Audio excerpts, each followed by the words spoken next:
A'udzu billahi minasyaitonir rajim. Bismillahirrahmanirrahim. Assalamualaikum warahmatullahi wabarakatuh. Waalaikumsalam warahmatullahi wabarakatuh. Alhamdulillahirabbil alamin wassalatu wassalamu ala asyrofil anbiya'i wal mursalin wa ala alihi wa ashabihi ajma'in. Rabbi shrah li sadri wa yassir li amri wahlul 'uqdatam min lisani yafqahu qawli. Bapak Ibu jemaah salat asar yang dirahmati Allah, kami doakan semoga kita semua senantiasa dalam keadaan sehat walafiat. Allah beri kita rezeki yang penuh berkah, melimpah ruah, dan kemudian semoga Allah kumpulkan istiqomah kita sampai nanti ajal datang menjemput nyawa. Amin ya rabbal alamin. Bapak Ibu jemaah salat asar yang dirahmati Allah, sungguh nikmat yang luar biasa ketika kembali kita masih istiqomah dalam mencari ridha Allah Azza wa Jalla di tengah padatnya kegiatan, di tengah kesibukan yang bertumpuk-tumpuk. Namun di sela itu alhamdulillah masih bergetar hati kita mendengarkan sebuah azan. Alhamdulillah masih bergerak kaki kita untuk menuju rumah Allah Azza wa Jalla. Alhamdulillah masih cinta kita dengan majelis ilmu dan kuliah. Nabi Muhammad SAW bersabda, "Man kharaja min talabil ilmi kana fi sabilillahi hatta yarji'a." Siapa yang pergi demi menghadiri majelis ilmu, maka sesungguhnya dia sama dengan orang yang sedang berjihad di jalan Allah sampai dia nanti pulang ke tempat dia masing-masing. Artinya perjalanan menuju majelis ilmu sama dengan perjalanan menuju medan jihad. Duduknya kita di majelis ilmu maka sesungguhnya sedang berkecamuk jihad. Baliknya kita ke tempat kita masing-masing maka sama nilainya kita dengan orang yang balik dari medan jihad.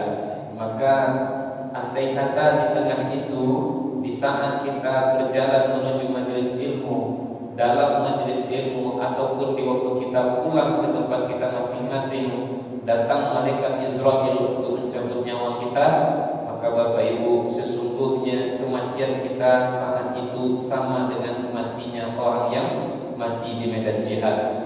Orang yang mati di medan jihad disebut dengan syahid. Apa balasan bagi orang yang syahid? Asy-syahidu laisa lahul jazaa illa jannah. Orang yang mati syahid tak ada balasan baginya kecuali surga. Mudah-mudahan kita semua nanti kalaupun mati kita dalam keadaan husnul khatimah. Salah satunya ketika kita berusaha mencari ilmu. Amin ya rabbal alamin. Bapak Ibu yang dirahmati Allah, ada satu buku judulnya Atharul Ma'asi wa Aqraruha. Buku ini ditulis oleh Ibnul Qayyim Al-Jauzi. Maka dalam buku itu banyak sekali penjelasan. Maka poin terpenting dalam buku itu menjelaskan akibat-akibat yang akan didapat oleh seorang hamba ketika dia bermaksiat dalam hidupnya. Itu isi buku tersebut. Akibat-akibat yang didapat oleh seorang hamba ketika dia bermaksiat dalam hidupnya. Lebih dari 10 perkara yang akan terjadi kalau orang berbuat maksiat. Di antaranya dalam buku itu dijelaskan, orang kalau dia bermaksiat yang akan terjadi di antaranya satu, rezekinya akan semakin sulit, hidupnya akan semakin susah. Yang kedua, kalau orang bermaksiat maka ilmu akan sulit bagi dia untuk mendapatkannya, payah dia untuk memahami ilmu. Yang ketiga, maksiat dapat mengundang datangnya azab.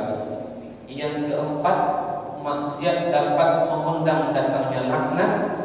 Yang kelima, satu perbuatan maksiat itu dapat membuka pintu-pintu maksiat yang lainnya.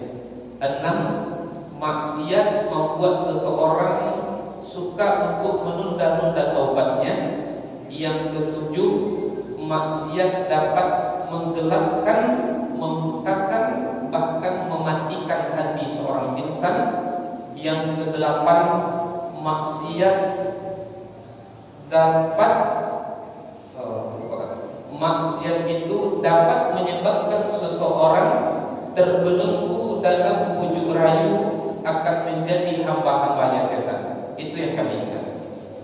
Bapak Ibu yang dirahmati Allah, kita coba lihat satu persatu akibat dari berbuat maksiat, di antara yang kita sebutkan tadi, maksiat dapat menghambat datangnya rezeki. Nabi Muhammad SAW mengatakan,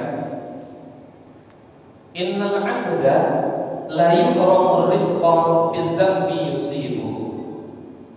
Artinya Nabi katakan, sesungguhnya Allah akan mengharamkan rezekinya kepada seorang hamba yang berbuat maksiat dalam hidupnya. Dari hadis ini barangkali akan timbul pertanyaan dalam dada kita. Saya sering melihat orang yang berbuat maksiat tapi hidupnya lancar-lancar saja. Usahanya jalan terus, jabatannya naik terus, perdagangannya menguntungkan terus, pergubungannya semakin hari bukan semakin berkurang tapi semakin luas. Anaknya sukses semua, rumah tangganya akur-akur saja. Barangkali pernah terpikir di dalam benak kita mengatakan seperti itu. Ahli maksiat tapi hidupnya bahagia, sholat tidak, mengaji tidak, membuka aurat bergunjing setiap sebentar, setiap proyek itu semuanya sogok menyogok, suap menyuap, dia memakan riba, tapi rezekinya lancar terus. Maka kata Nabi Muhammad SAW menjelaskan, la ta'ubitu fajiran bi ni'matin fa innaka la tadri ma huwa lakin ba'da mauti. Tidak perlu engkau iri dengan maksiat yang diperbuat oleh seorang hamba, kata Nabi. Apa sebab? Fa innaka la tadri ma huwa lakin ba'da mauti. Kalian tak akan pernah tahu bagaimana pedihnya azab yang akan dia rasa kalau nanti ajal sudah datang menjemputnya. Orang yang berbuat maksiat hidupnya bahagia, tentram, sejahtera, jangan iri, kata Nabi. Tak perlu iri. Apa sebab? Nanti kalau dia mati, kalian tak akan dapat memahami begitu besarnya, begitu pedihnya azab yang akan dia rasa. Bahkan Nabi juga mengatakan, "Idza ra'aita Allah 'azza wa jalla yu'ti dunya 'ala ma'asihi, fa'lam innama huwa istidraj."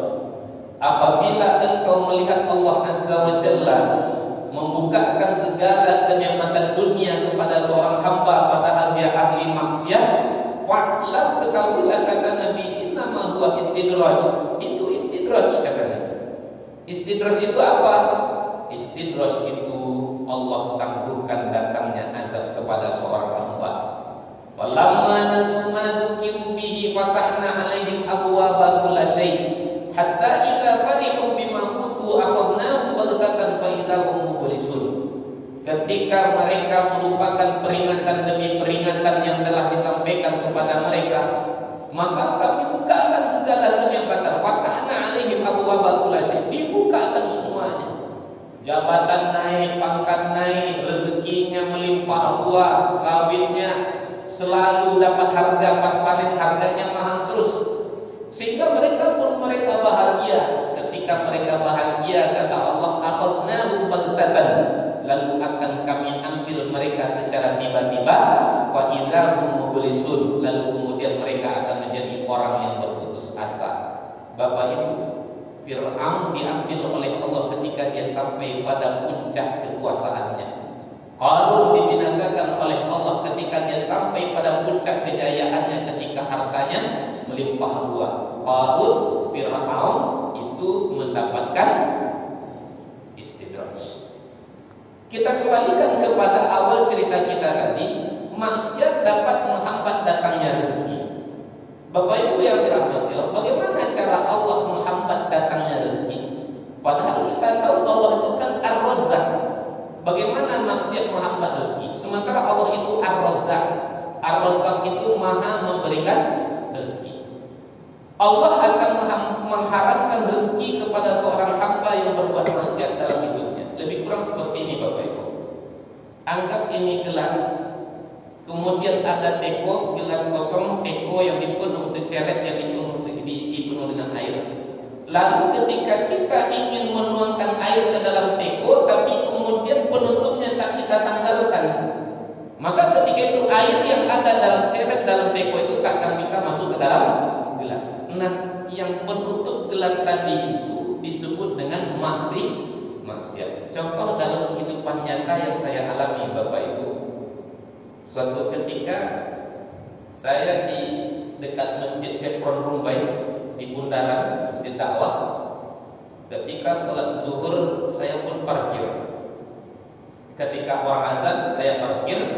Lalu tak lama setelah itu pas saya mau turun mau mematikan mobil, lalu parkir bapak-bapak yang bawa becak.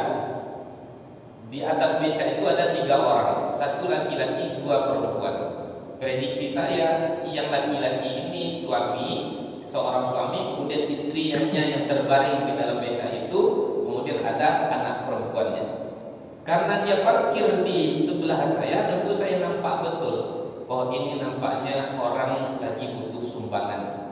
Ketika itu saya keluarkan dompet, saya ambil duit 100.000. Mohon maaf Bapak Ibu, ini tidak bermaksud sombong. Kalau sedekah Bapak Ibu, saya yakin lebih banyak daripada itu. Saya mau bersedekah 100.000. Pas saya mau keluarkan, tiba-tiba tersirat dalam hati saya, Bapak ini sholat gak ya, kata saya. Maka saya tunggu sebentar. Pergi sholat gak Bapak ya? Setelah becaknya diparkirkan, kemudian saya tunggu sejenak, pergi tak dia berwudu, pergi tak dia sholat. Ternyata Bapak Ibu yang dirahmati Allah, ketika orang sudah iqomah, dia turun dari becaknya, dia bukannya pergi masuk ke dalam masjid, bukannya pergi ke tempat berwudu, tapi ketika itu dia pergi di sebelah becaknya itu, lalu kemudian dia merokok di situ. Kalau saya tak salah lihat ketika itu rokoknya di Samsu. Bagi saya rokok-rokok di Samsu itu rokok-rokok orang menengah ke atas.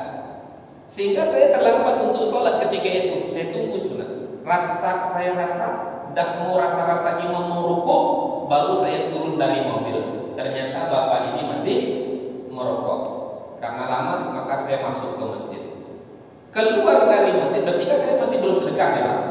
Saya keluar dari masjid, tiba-tiba bapak tadi seakan-akan berbuat dia telah juga selesai melaksanakan sholat. Padahal saya tahu betul dia tadi, ketika saya tinggalkan, saya intip dia sedang merokok. Bapak Ibu yang dirahmati Allah, kira-kira jadi tak saya bersedekah? Jadi tak saya bersedekah? Ustaz mah pasti jadi. Bapak Ibu, saya Ustaz, saya juga manusia biasa. Maka ketika itu tadinya saya mau sedekah berapa tadi Pak? 100.000. Tiba-tiba hati saya berkata-kata, jadi sedekah enggak ya? Sedekah enggak ya? Kenapa hati saya berkata-kata? Karena orang ini berbuat maksiat. Apa maksiatnya? Tak sholat itu kan maksiat Bapak Ibu.